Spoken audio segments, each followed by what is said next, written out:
The actual details of the story didn't come to me for some time, until one day I saw a little boy, perhaps 10 years old, driving a huge cart horse along a narrow path and whipping it every time it tried to turn. It struck me that if only such animals became aware of their strength, we would have no power over them, and that men exploit animals in much the same way that the rich exploit the proletariat.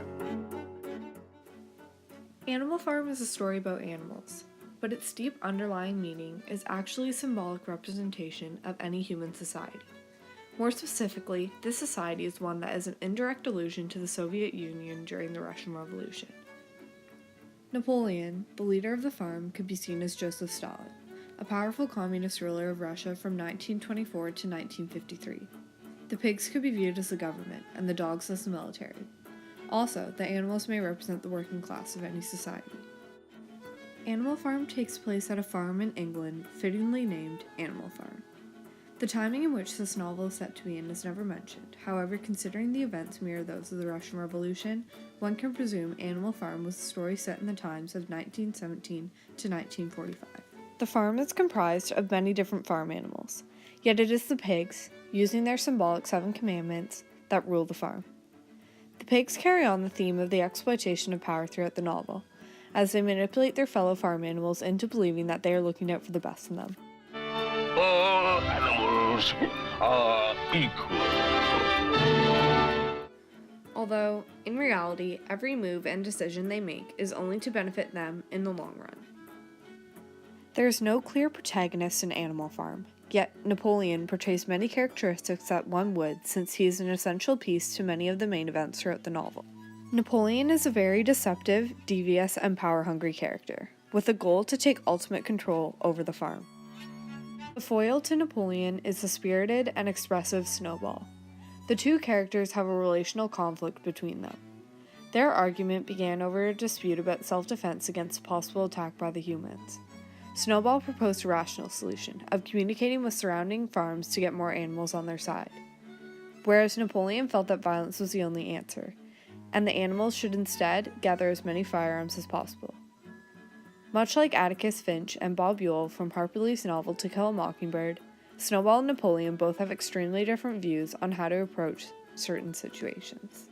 Another member of Napoleon's team is Squealer. Squealer, like Napoleon, is very deceptive. He is capable of turning any negative complaint about Napoleon into a convincing statement proving otherwise. Squealer, according to Napoleon, could turn black into white. Both he and poet William Shakespeare have a lot in common. In Shakespeare's play, Romeo and Juliet, he had to appeal to both the viewers in the Lord's Room and in the pit by using sophisticated characters like Lady Capulet and comic relief characters like the nurse. In Animal Farm, Squealer must also appeal to a crowd of many different intelligence levels. At the farm, the pigs are considered the most intelligent and can thus understand anything he says. Horses like Boxer, on the other hand, are not as smart, and Squealer must therefore use language to entice those animals as well. Though not that intelligent, Boxer is a very brave horse that doesn't quit working until his dramatically ironic death. His death is dramatically ironic because when Boxer is being taken to the slaughterhouse to be killed, all the other animals at the farm are led to believe that he is actually being taken to a veterinarian. Also, the vehicle that he is being taken away in says horse slaughterer and glue boiler on the side, but since the other animals are illiterate, they are unable to save their friend. Before his death, Boxer believed very fondly in the hyperbolic phrase, "Napoleon is always right." This is a hyperbole because no one can ever truly always be right. In reality, this over-exaggeration is used to develop Napoleon's reputation as being a fit leader in the opinions of the other farm animals. Animalism is an important symbol shown throughout the novel, as it is a political allegory to communism.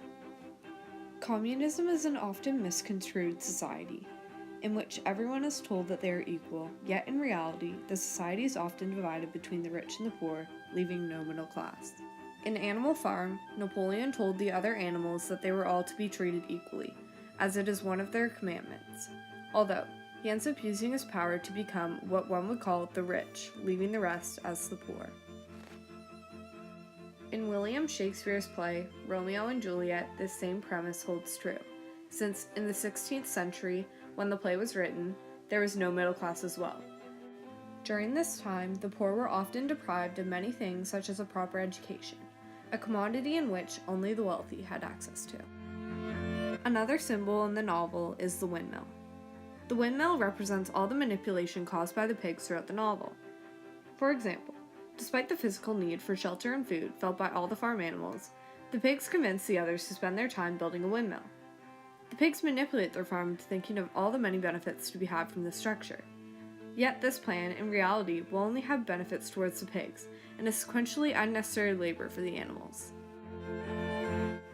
The inevitable likelihoods of creating a categorized society through power is a recurring theme throughout the novel. In any given society, people are often categorized by things such as their wealth, background, occupation, or the amount of power they possess. At Animal Farm, these same principles hold true.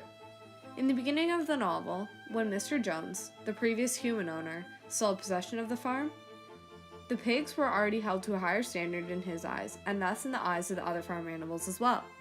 Therefore, once the animals rebel against Mr. Jones, it is certainly a given that they automatically take the lead in controlling their new society, and therefore they use their power to categorize themselves as, one could say, the government of Animal Farm.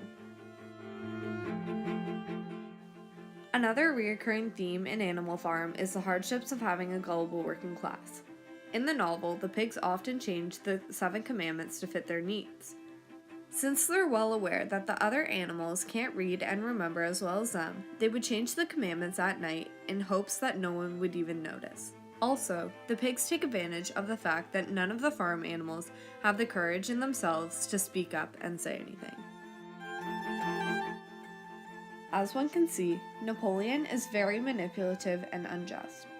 Similarly, Bob Ewell from Harper Lee's novel To Kill a Mockingbird uses his manipulation and the fact that he is white in order to gain power over his already racist society, which leads to the death of Tom Robinson. In comparison, Napoleon uses the fact that he is a pig to feel and act superior to the other animals. Napoleon uses his manipulation and power to convince the farm animals that everyone is to be treated equally, even if that was not true. This lie also resulted in the unjust deaths of everyone who did not agree with his opinion. The novel ends with the pigs and the humans gathered around a table, talking amongst each other in harmony, and thus officially breaking all of their own 7 commandments.